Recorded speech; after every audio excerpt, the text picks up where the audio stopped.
I want you to look into these two designs, ठीक है, और इनको आपने अच्छे से देखना है। और इन दो डिज़ाइंस के अंदर हम शूज सेल कर रहे हैं। तो यहाँ पे डिज़ाइन ए और बी। तो मेरा सवाल आपसे ये है कि डिज़ाइन ए या बी दोनों में से कौन सा ज़्यादा हमें सेल्स जनरेट करके दे सकता है। एंड आई होप कि आपने कमेंट कर दिया होगा पॉज करके। So the answer is a.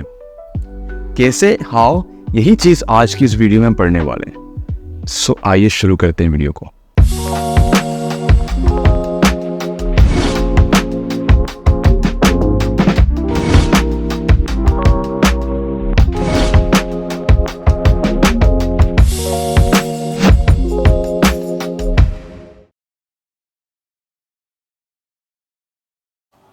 Okay, so why is that? पहला डिज़ाइन हमें कैसे सेल जनरेट करके दे सकता है। सो आइए फिर से जाते हैं अपने स्क्रीन की तरफ। एज यू कैन सी हमारे यहाँ पे एक बटन दिख रहा है, ऐड टू कार्ट। और ये बटन, इनको हम कॉल टू एक्शन भी कहते हैं, इनको हम टारगेट्स भी कहते हैं। और अगर आप इसको देखें तो बहुत मेरे थंब के करीब है और साइज में ही बहुत अपीयर है।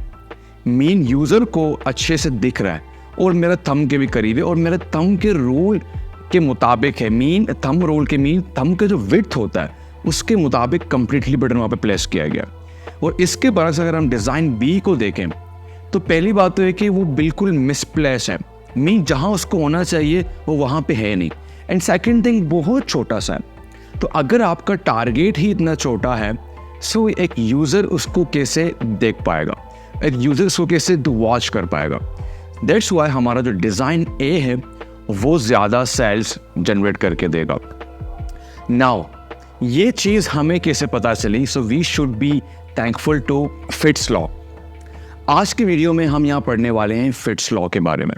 ओके, नाउ यहाँ पे हम जो फिट्स लॉ की बात कर रहे हैं तो fits talked about target. Now यहाँ पे टारगेट से क्या मुराद है? हम तो डिज़ाइन पढ़ रहे हैं तो टारगेट से हमारा क्या लेना देना है? बहुत बड़ा लेना देना है। तो टारगेट से यहाँ पे मुराद है buttons, call to action buttons. और अगर आप गौर करें डिज़ाइंस के अंदर जो बिजनेस लेके आती है हमारे क्लाइंट को या हमारे एप्लीकेशंस को या हमारे वेबसाइट्स को, वो कॉल टू एक्शन बटन्स हैं। तो यहाँ पे टारगेट का मतलब वो होता है। तो हमारे जो कुछ डिज़ाइंस होते हैं, चाहे वो सोशल मीडिया डिज़ाइन है, चाहे वो एप्लीकेशन डिज़ाइन है, चाहे वो वेबसाइट डिज़ाइंस है, यूज़र्स के लिए हम कुछ टारगेट दे रहे होते हैं ताकि वो यूज़र्स उन टारगेट से इंटरेक्शन कर सके।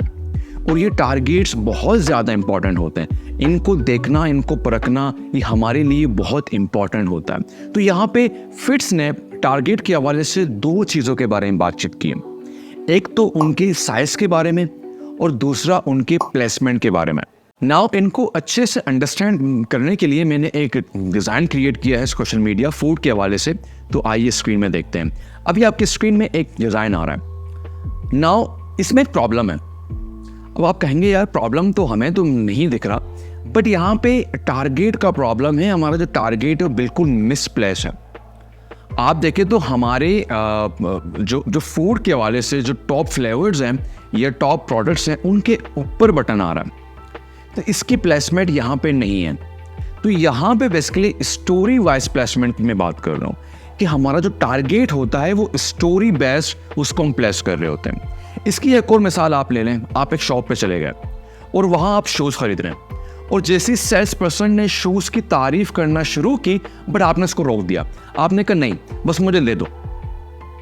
तो ऐसा कभी होता नहीं है। हम पहले सुनते हैं, समझते हैं, पूरी स्टोरी को जान के फिर पेमेंट करके फिर एक्शन लेते हैं कि हाँ ठीक है, शूज़ अच्छा है, आपने जो बताया ठीक है, अब ये पैसे लें, अब मुझे शूज़ को दे दें।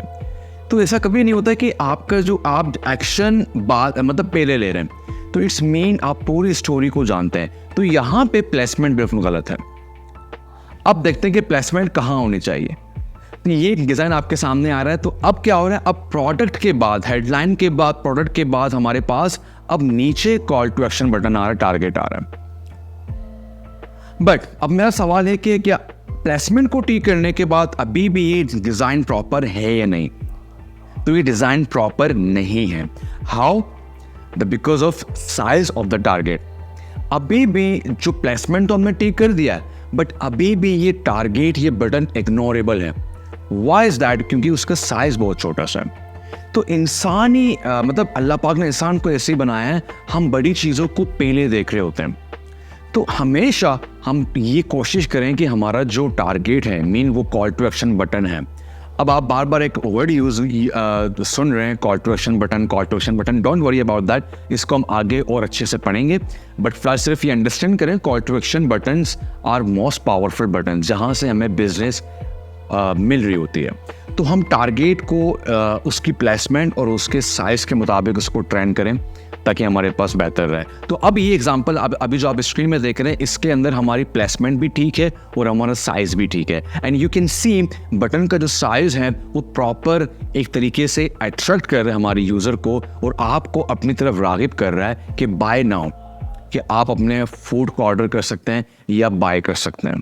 सो रिकैप करते हैं कि आज की क्लास में हमने क्या पढ़ा। पहली चीज़ ये कि टारगेट्स क्या होते हैं, और उसके बाद फिट्स ने हमें क्या सिखाया कि हमारा जो टारगेट है वो उसकी प्लेसमेंट स्टोरी वाइज होनी चाहिए। एंड देन उसका जो साइज़ है बटन का, जो टारगेट का साइज़ है, वो इतना होना चाहिए कि यूज़र इजीली उसको टारगेट कर सके, उसको देख सके, उसको पता चल सके कि ये वो बटन है जहाँ मुझे एक्शंस लेने हैं। सो आई होप आपको ये वीडियो अच्छी लगी होगी और आपको ये कॉन्सेप्ट और ये लॉ आपको समझ आई होगी।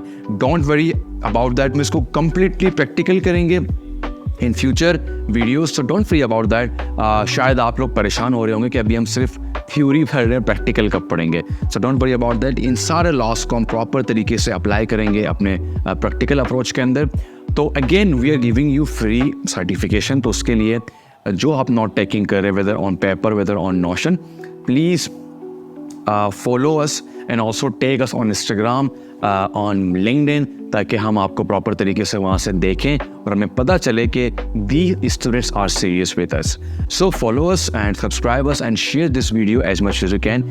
See you in the next video. Allah Hafiz.